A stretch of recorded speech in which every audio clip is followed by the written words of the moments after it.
The Adventures of the Saint, starring Vincent Price.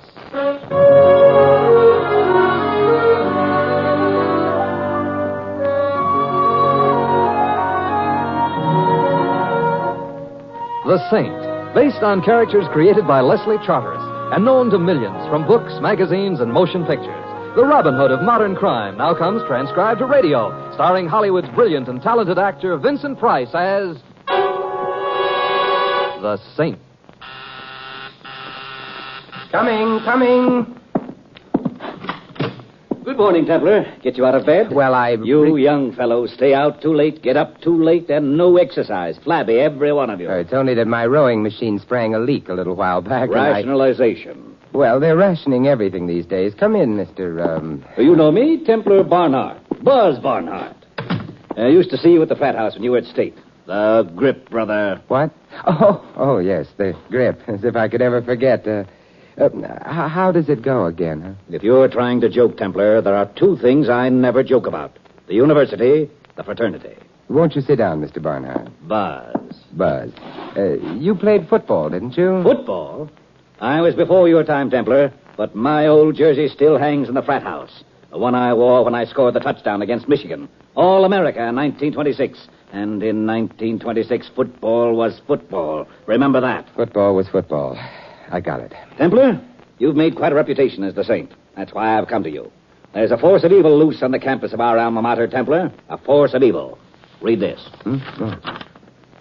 I know all about you and Angie. Let me tell you what will happen if you keep on seeing her. First, you will be... This was written by a very sick mind, Mr. Barnhart. Obviously. A poison pen note. And I have reason to believe that every man showing interest in Angela has received one. Oh, who is Angela? My daughter. And a senior at the university. Young and very beautiful. Oh, I'm sure of it. But I don't quite see, Mr. Barnhart, that is Buzz, that there's anything that I can Templar, the young student who received this note, Jim Fuller, disregarded it. Last night he was seized from behind and choked unconscious. If his assailant hadn't been frightened off by other students approaching, I firmly believe Fuller would have been killed. Oh, then it's a matter for the police. The police? Templar, the police, let alone not being state men, are not even university men. You see how impossible it is? But I still don't see how There is no higher duty than the duty we all owe our alma mater. Though we may wander far, when she issues a call, we must answer. Templar, her reputation is threatened. She needs you. Buzz, for university, for fraternity, the grip. The grip, brother. Oh. Then it's all settled. I'll tell Dean Matthews to expect you. Oh, is Dean Matthews still there? Gosh, he must be 180 years old by now. Of course. He no longer handles the administrative duties, but he insists on knowing everything that's going on. Well, I'll see him in the morning and arrange to take some refresher courses. Very intelligent. Excite less suspicion. Yeah. You might give me the names of the students your daughter has been seeing. Well, Angela, as a rule, doesn't care too much for the company of students, Templar. She prefers older men. Oh, how about Fuller? Fuller is, I believe, more of a convenience than anything else. College dances and so on. Angela, I say this without conceit, you understand, prefers someone cast more in the image of her father. Younger, naturally. Yeah, well, can you give me the names of any of these images? She has been somewhat circumspect. You might try Professor Hobson, a young instructor in psychology, around 35, quite handsome. Yeah. Angela must be a very attractive girl. Angela is an attractive woman, as you will find out. Is anything in particular meant by that, Mr. Barnard? Just caution, Mr. Templar. I know my daughter. Yeah, and I'm looking forward to it. For alma mater, of course. Of course. Of course. The grip. The grip.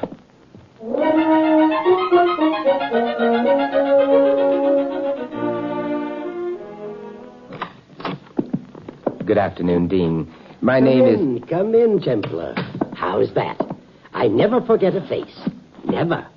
Understand you're coming back with us again. Well, in a way, yes. Good. Finish the job this time, my boy. Graduate. Make up your mind to it, and you'll do it. Dean, I think you have me confused with... Nonsense. I remember you perfectly.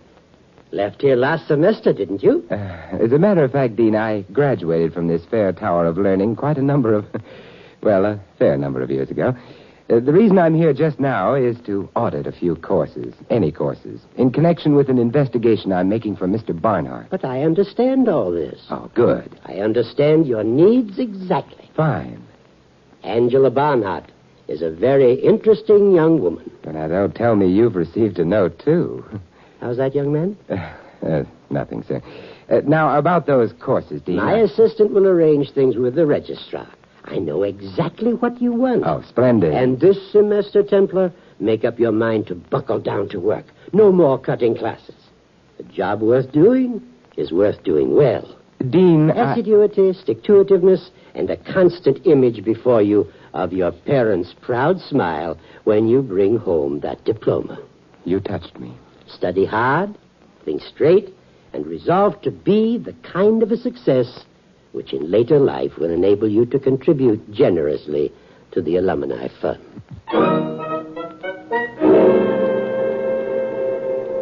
Professor Hobson? Yes? My name is Templar, Simon Templar. I'm auditing your Psychology 1. With what in mind, Templar? Do I impress you as a typical undergraduate type? No. No, I was afraid not. Then I'd better be frank. I understand poison pen notes are circulating on the campus, Hobson, and further that you yourself may have received one. Yes? Well, I've been asked by Buzz Barnhart to find the author of the notes. I hope you can. I hope you can. Can you contribute to anything further than just hope? Templar, I suppose you know that I'm implicated in this. It has been suggested, yes. I have one of the notes. Have you seen them? Here. Yeah, it's pretty much like the other I saw. Have you heeded the warning to stay away from Angie? No. Or rather, Angie hasn't stayed away from me. That sounds egotistical, but then you don't know Angie. Or do you? No, I'm still looking forward to it. Don't. I still don't know how this thing got started, Templar. Every young professor gets a certain amount of flattering attention from the co-eds, but this is different, vastly different. Angie's a woman, tremendously attractive and tremendously evil. You really feel that? Yes. No. No one that young is evil. Give them time. Angie is twisted, badly so.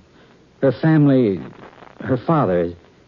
Oh, I can't even be objective enough about the girl to analyze what's wrong. Have any ideas about the author of the notes? No.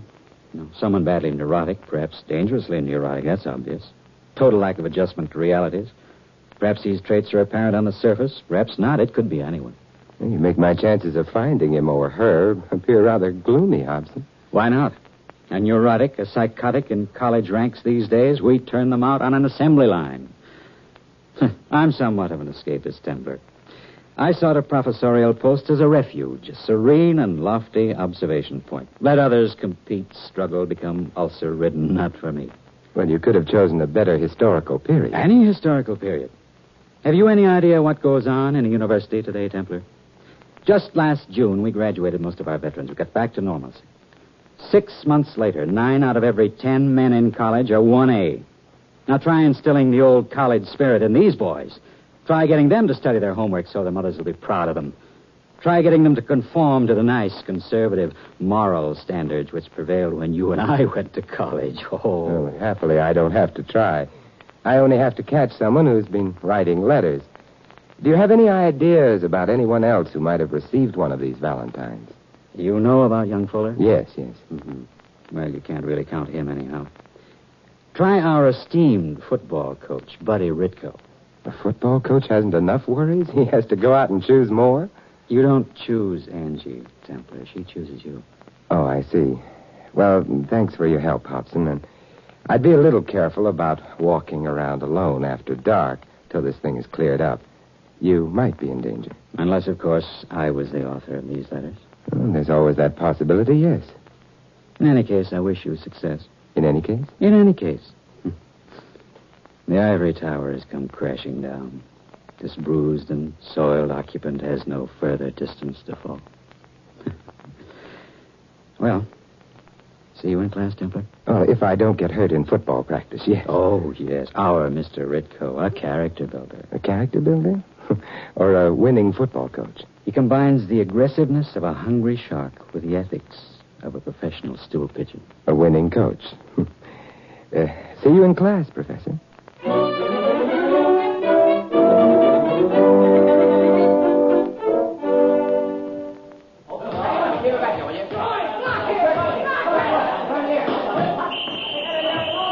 All right. right, break it up, boys. Hit the showers. I beg your pardon. My name is Templar, Mr. Ritko. Oh, an alumnus? Well, what's the complaint, Mr. Templar? No complaint, Coach. Just a little information. Oh, you want to know why we dropped 2 games last fall? Well, the ball was slippery and our quarterback was stupid. No, not that kind of information. I wanted some information about Angela Barnhart. Angela and you, as a matter of fact. Oh, you're pretty nosy even for an alum. Come on in the office. Oh, thank you. You haven't been writing me letters on the subject of Angela. So you got one, too. Huh? May I see it? Sure. Here. Yeah. It's pretty nasty. Oh, I've gotten worse. You should see them when I lose a football game. The man who wrote this might be dangerous, Ritko. I can handle myself. Yeah, you look like you can. Any aversions to telling me what there is between you and Angela? None? Except that it's none of your business? Oh, yeah. Her father asked me to investigate these letters. Oh, good old Buzz. I met Angie through him. He's the kind you find on every campus, if you're unlucky. He's still back in 1926 when he was a star. Nobody knows anything about football but him, least of all me. What about Angie? She's the kind you meet on the campus if you're lucky. Aren't you a little old for her, Ritko? She likes it that way. Couldn't this be trouble? It's worth it. All these notes were typewritten. You don't have a typewriter, do you, Coach? Look, these letters were written by a nut. I didn't have time to go to class when I went to college, but I'm smart enough to figure that. Am I nutty enough to be doing it? 43 coaches last year had nervous breakdowns. A lot more are acting strange, but the man with the net hasn't gotten them yet. Am I one of them? Well, pay your money and take your choice. Now, beat it. I'm busy. You're a hard man, Mr. Ritko. Yeah. Oh, there you are, Templar. I'd heard you'd come down to the gym. How are you, Mr. Barnhart? Buzz. Oh, you've met our friend Ritko. Arms around the neck chums, Buzz. Good. Templar, Angela's waiting outside. She wants to meet you. I'm sure the desire is mutual. But don't you want to hear about... Tell me later. Right now, I'm going to stay here and show Ritko some plays Pop Warner used in the single wing. Some real plays, Ritko. Oh, sure, Buzz, sure. Jim Dandy. Well, the trouble with you, Ritko, is that you don't understand the fundamentals of the... Well, what are you waiting for, Templar? A break in the conversation. Run along, Templar, and I wish you luck. You'll need it. And you, too. Yes, I'm used to it. Angie, you're not used to. Right, Buzz? Badly put, but right. Now, here's an off-tackle smash. Ritko. Sorry I can't stay with you happy people. Now, what was that you were going to tell me about Pop Warner? Oh, some play.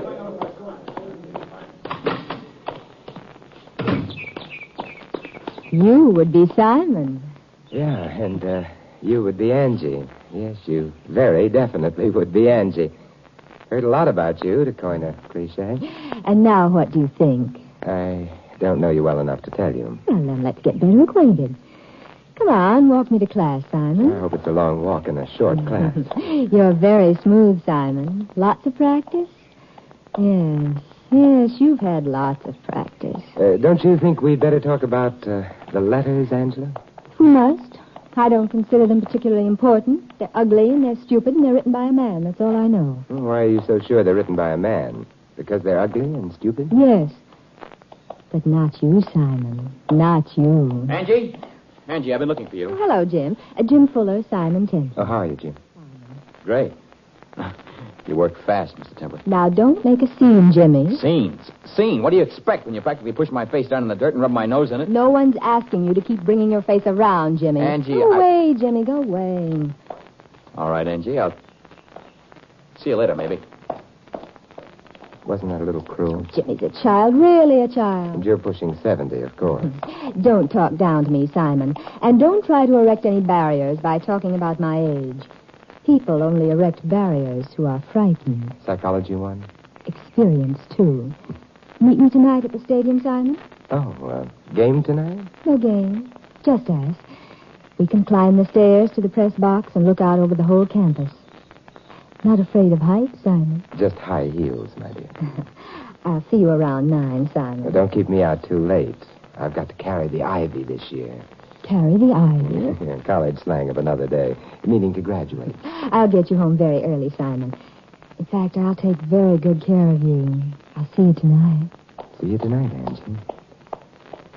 Ooh, it's a little warm today.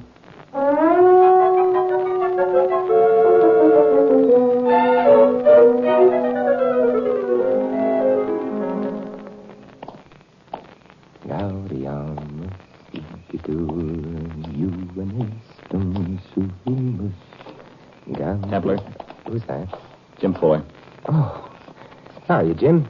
Don't try to be friendly, Templar. I know you're going to meet Angie. Oh, I shouldn't have bragged to the boys at the frat house. Not funny, Templar. Oh, I suppose it isn't. I'm sorry, Jim. It's all right. I don't count. I'm worried about Angie. Oh, come on. We can talk as we go, Jim.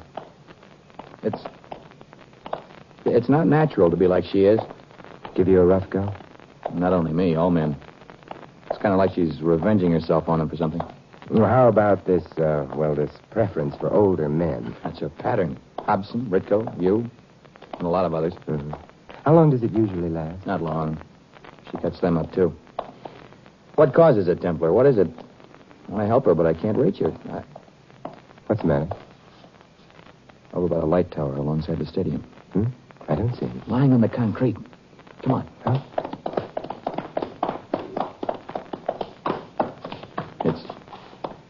It's a man. Yeah, it was a man. Before he fell from a long way up. Who is it? Better not look, Jim. It's pretty nasty. Professor Hobson. Hobson? What happened to him? He fell or jumped or was pushed. Whatever it was, he won't be able to tell us. He's dead? The ivory tower has come crashing down. Looks like the writer of these letters wasn't fooling Jim. Find Angie and take her home. I've got work to do.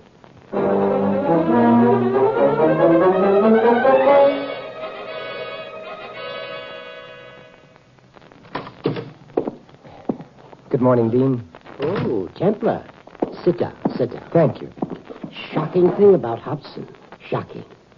Accident, of course. What makes you think so? My dear fellow, Hobson was one of our professors. How could it be anything else? Dean, do you think he was climbing light towers at the stadium just for exercise? Officially, yes. Actually, no. But whatever it was, I don't want to know. I mean, well, the good name of the university, Templar. You can see that. A man has been killed, Dean. The police are investigating. But we don't need to tell them about the letters, do we? That is to say, do we? I'm afraid we do, Dean. Hobson didn't fall from the light tower. He fell, but from somewhere else. His body was moved to the base of the tower. You're making things up, Templar. It was an accident. I think it was murder. Murder? Templar, I must ask you not to use that word. No state man was ever murdered. Keep that in mind. Now, I'm very busy this morning. Dean... Remember, Templar, in this country, a boy can be anything he wants to be, if he makes up his mind to it. Study hard. Save your pennies, and you'll get there. Swell. And now, if you'll excuse me, by the way, Templar, here's a note for you that was left in my office this morning. A note for me? Oh, thank you. I know all about you and Angie. If you don't stop seeing her, I will... It looks like I'm on the list, Dean. Another letter written in poison. I don't believe it. Look here, read it for yourself. No, I don't want to read it. Templar, if it's someone in this college, then somehow I've failed, haven't I? I mean, this age, these times, things have somehow gone wrong. Haven't they? Yes, Dean. Somehow things have gone very wrong.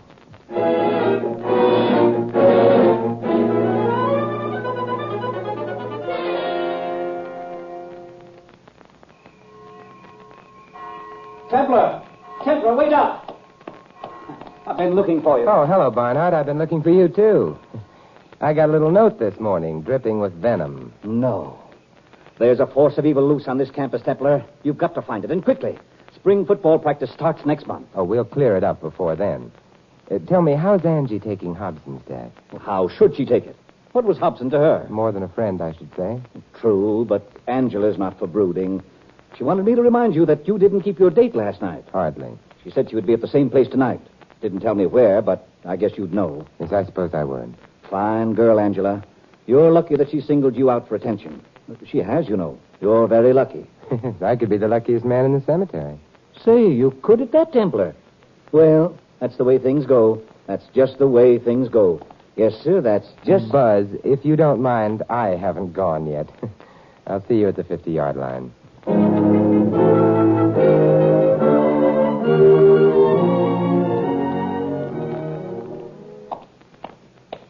Hello, Mr. Templer. Jim. Huh, it seems I meet you at the same spot every night. I know you're going to meet Angie. I followed her, and so I go up to the press box. You seem to get around, Jim. Now, tell me something. Where did you find Angie last night after I told you to get her and take her home? She wasn't up in the press box. No. She was coming from the other direction. I'm glad. Why? You think Professor Hobson jumped from the press box? Jumped? No. Would you do me a favor, Jim? Wait at the foot of these stairs and don't let anyone come up. Will you do that? Why should I? Because I think I can solve this thing tonight. Is that reason enough? Oh, sure. Good. Wish me luck. Huh? Not with Angie. Just luck. See you later, Jim.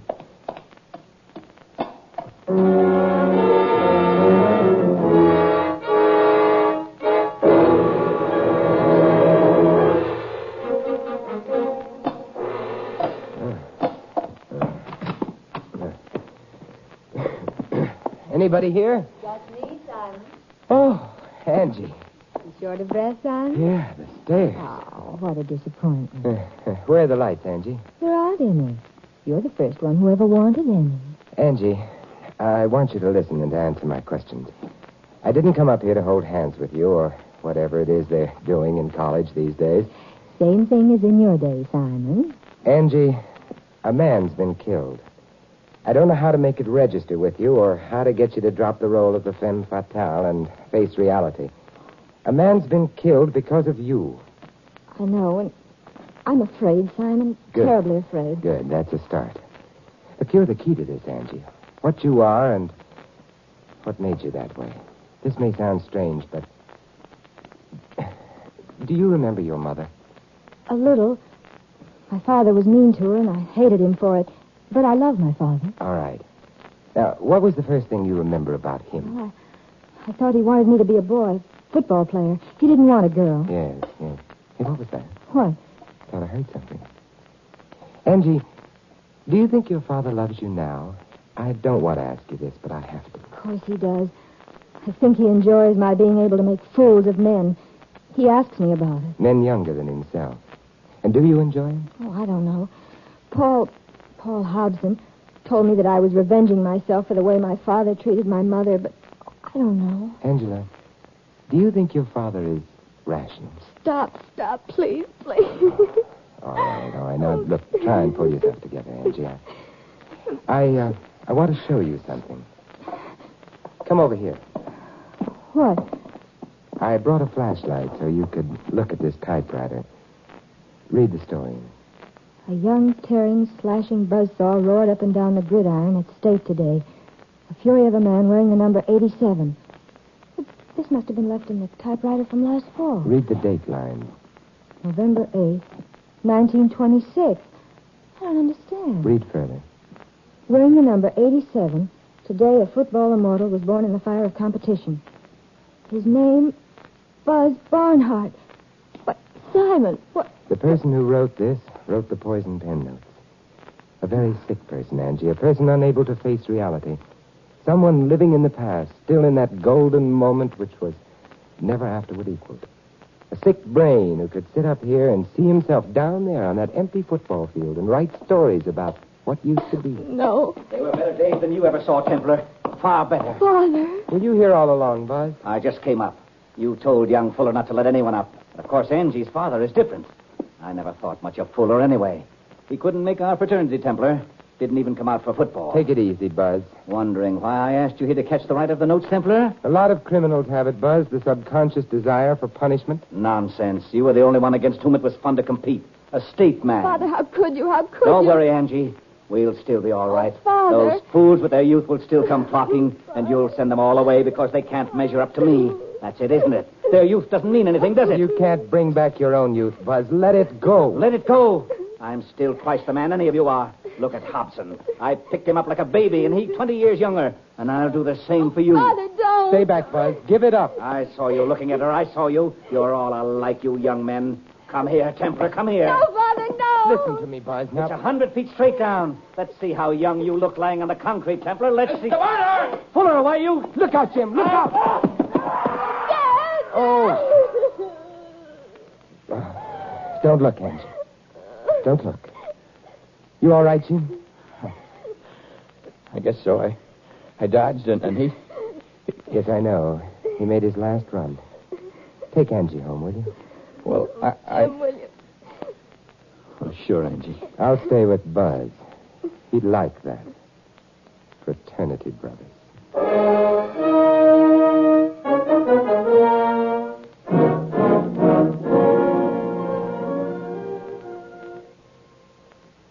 Templar, I want to congratulate you on the way you've handled this thing. Exemplary. Well, I thought it was better for Angie's sake to put her father's death down to pure accident, Dean. Also Hobson's. Not the truth, but there are times to look the other way. Exactly. Times to look the other way. Very well put. And, of course, who are we to say that they weren't pure accident? Both of them. Dean.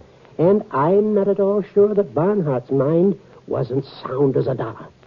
After all, wasn't he All-American Dean. and chairman of our alumni fund? What more proof do you want? All right, Dean. It never happened, any of it. Satisfied? Yes, indeed. Proves what I've always said. Can't beat a college education. Send us the boy and we send you back the man. As the twig is bent, so the tree shall grow. I'll remember, Dean. Do so. And above all, keep a sound grip on reality. Well, good luck in your final exams, Templar. Thank you, sir.